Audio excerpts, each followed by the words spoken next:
Okay जी okay. इसके बाद आता है सर,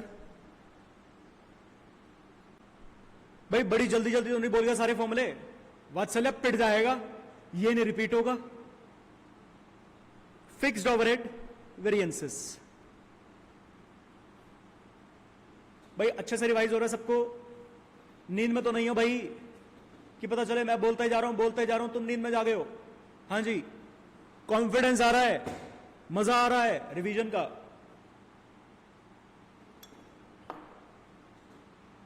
ठीक है जी, सुषमा कह रही है बस सर जिंदा है। हाँ वही तो, रिकॉर्डिंग देख लियो अब। चलो जी, अब सर फिक्स्ड ओवरहेड वेरिएंस, सबसे पहले फिक्स्ड ओवरहेड वेरिएंस में तो सीधा सीधा अब यहीं से मैं सबके डेटास की बात करना शुरू कर दूंगा। फॉर्मूले रिवाइज करवाए हैं, अब कंप्यूटेशनल एस्पेक्ट सबका डिस्कस करना शुरू करूंगा इन सारे वेरिएंसेस का। एक सेकंड यार,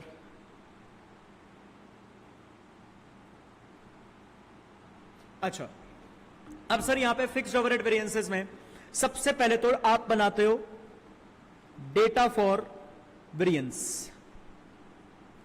फिक्स्ड ओवरहेड वेरिएंसेस का जो डेटा बनता है वो नॉर्मल डेटा से थोड़ा सा अलग बनता है, होता वही है, बस उसको प्रेजेंट अलग वे में किया जाता है। कैसे? सबसे पहले सर हम यहां पे बजटेड आवर्स लिखते हैं, यहां पे फिर हम बजटेड रेट लिखते हैं, और यहां पे हम मल्टीप्लाई करके budgeted hours multiply by budgeted rate करके बजटेड फिक्स्ड ओवरहेड्स आ जाते हैं। फिर सर आप यहां पे एक्चुअल आवर्स लिखते हो और यहां पे आपके पास एक्चुअल फिक्स्ड ओवरहेड्स आ जाते हैं। फिर सर आप यहां पे स्टैंडर्ड आवर्स लिखते हो। अब बजटेड रेट लिख दो या स्टैंडर्ड रेट लिख दो, क्योंकि रेट सर सेम होता है बजट का और स्टैंडर्ड का। ठीक है जी, आपके पास यहां पे रिकवर्ड ऑब्लिक एब्जॉर्ब्ड आ जाता है। तो सर यहां पे इस तरीके से फॉर्मेट बनता है इसका सबसे पहले डेटा निकालने का। अब यहां पे budgeted hours, budgeted rate, budgeted fixed overheads, actual hours, actual fixed overheads, standard hours, budgeted rate, recovered, absorbed हमने लिख दिया। अच्छा, रिकवर्ड या एब्जॉर्ब्ड का मतलब इतने आवर्स के हिसाब से इतना खर्चा हमारा एब्जॉर्ब हो चुका है, माइनस बजटेड फिक्स्ड ओवरहेड्स। ये आपका क्या बन जाता है? Budgeted fixed overheads volume variance. इसी तरीके से हमने क्लासेस में फॉर्मेट बनाया था ये फॉर्मूलेज को याद करने के लिए। और उसके बाद बजटेड फिक्स्ड ओवरहेड से एरो जाता है एक्चुअल फिक्स्ड ओवरहेड्स पे, ये फॉर्मूला बन जाता है फिक्स्ड ओवरहेड एक्सपेंडिचर वेरिएंस। उसके बाद स्टैंडर्ड आर से एक्चुअल आर्स पे आता है, ये बन जाता है आपका फिक्स्ड ओवरहेड एफिशिएंसी वेरिएंस। उसके बाद एक्चुअल आर से बजटेड आर्स पे जाता है, ये बन जाता है आपका फिक्स्ड ओवरहेड कैपेसिटी वेरिएंस। कभी भी इस बात पे कंफ्यूज हो जाओ कि कौन सा कैपेसिटी है कौन सा एफिशिएंसी है, तो सर सिंपल सी बात सोच लेना, एक्चुअल का मतलब क्या होता है। मैं आपको बोलूं कि सर 1000 यूनिट्स बनानी थी, 1000 यूनिट्स बनानी थी, और 1 यूनिट बनाने के लिए 10 घंटे लगने चाहिए, तो 1000 बनाने के लिए 10,000 घंटे लगने चाहिए थे। एक्चुअली में आपने सर 800 यूनिट्स बनाई और 1 यूनिट बनाने के लिए आपने लेट्स से 11 घंटे लगाए, 8800 आवर्स। और सर अगर मैं इसके स्टैंडर्ड निकालूं तो स्टैंडर्ड क्या होता है, मैं यहां पे लिख भी देता हूं। स्टैंडर्ड का मतलब क्या होता है? Actual hours for budgeted hours for actual output. अगर मैंने यही बजट 1000 यूनिट्स का ना बना के, लोगों का तो ये है मार के भाई चलो अब तो आराम से। बेटा म्यूट कर लो प्लीज अपने आप को सब, भाई को मैं ही कर देता हूं, नालायक है।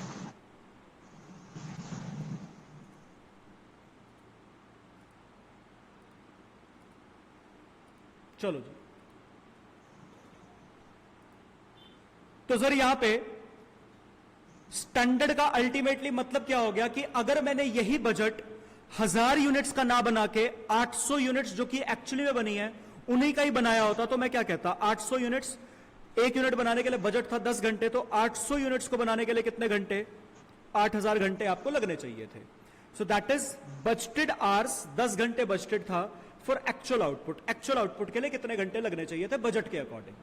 ठीक है ना, ये आपका स्टैंडर्ड आ गया। अब खुद देख लो यहां पे, इतने घंटे में 800 यूनिट्स बन जानी चाहिए थी, आपने एक्चुअली में इतने घंटों में बनाई। आपने ज्यादा एफिशिएंटली काम किया या कम एफिशिएंटली काम किया, इसलिए स्टैंडर्ड माइनस एक्चुअल आपका एफिशिएंसी वेरिएंस बनता है। ठीक है जी। इसी तरीके से जो बजट होता है किसी भी कंपनी का, जो बजट हम सेट करते हैं कि 1000 यूनिट्स बनाएंगे, इतनी यूनिट्स बनाएंगे, यूनिट्स के हिसाब से जो बजट सेट होता है वो एज पर कैपेसिटी सेट होता है। मतलब मेरी कंपनी की कैपेसिटी थी 1000 यूनिट्स बनाने की, 10 घंटे पर यूनिट के हिसाब से 10,000 घंटे काम करने की कैपेसिटी थी। सर आपने 1000 यूनिट्स नहीं बनाई, 800 यूनिट्स बनाई, लेकिन अल्टीमेटली आपने हमारी फैक्ट्री की, हमारी मशीनों की कैपेसिटी को कितना यूटिलाइज किया है? कम यूटिलाइज किया है, एग्जैक्टली सही यूटिलाइज किया है, या ज्यादा यूटिलाइज कर लिया है? दैट इज एक्चुअल और बजट का जब कंपैरिजन होता है तो वो एक तरह से कैपेसिटी का वेरिएंस बन जाता है या उसका कंपैरिजन बन जाता है, क्योंकि budget is fixed as per the capacity of the machine और द फैक्ट्री। समझ आया आपको ये?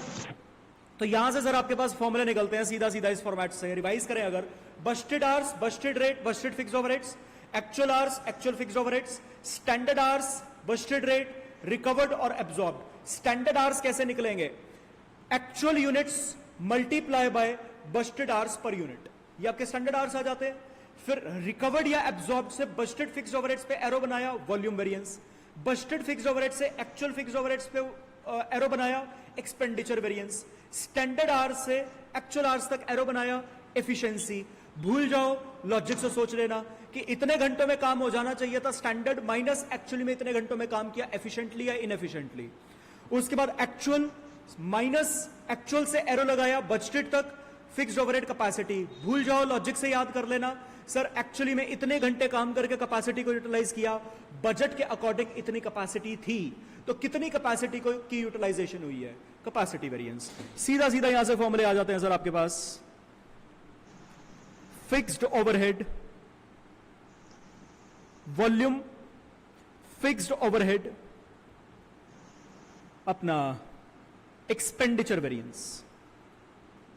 सो वॉल्यूम का फॉर्मूला रिकवर्ड और absorbed minus budgeted fixed overheads. बेटा वो भी रिवाइज करवाऊंगा, चिंता ही मत करो।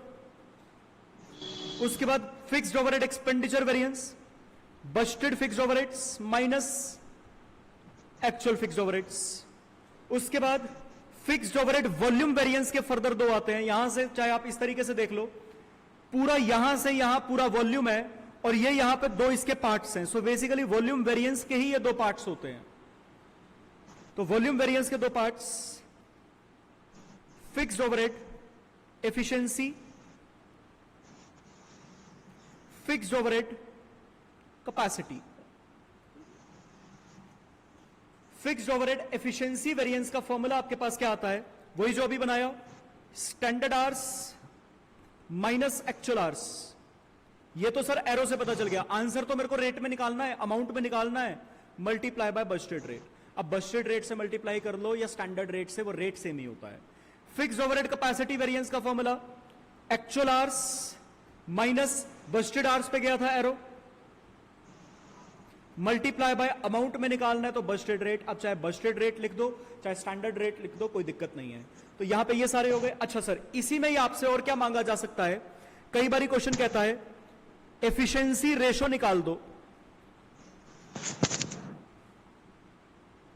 या क्वेश्चन कहता है कैपेसिटी रेशो निकाल दो, या क्वेश्चन कहता है एक्टिविटी रेशो निकाल दो। पहली बात, आपसे अगर एफिशिएंसी रेशो मांगी है तो सर एफिशिएंसी रेशो का यहीं से फॉर्मूला निकलता है, इतने घंटों में काम होना चाहिए था, आपने इतने घंटों में काम किया, 800 घंटे आपने ज्यादा लगाए, आप 800 घंटों से इनएफिशिएंट हो, 8000 घंटों का काम करने के लिए 800 घंटे आपने ज्यादा लगाए। बेसिकली ये वही फॉर्मूला है, चेंज डिवाइडेड बाय बेस। कितने घंटों में काम करना चाहिए था, कितने ज्यादा घंटे लगा दिए, इतना इनएफिशिएंट हो आप। ठीक है जी, ये आपकी इनएफिशिएंसी आ जाएगी। अच्छा, उसके बाद कैपेसिटी, सेम वही जो एक्चुअल और बजटेड का डिफरेंस था।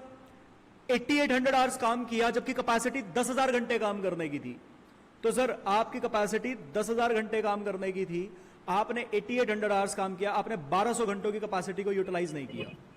ठीक है जी, तो आपकी ये अनयूटिलाइज्ड कैपेसिटी आ जाएगी।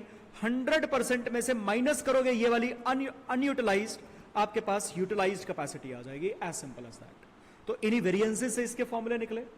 हाँ जी, यहां तक की सारी बात समझ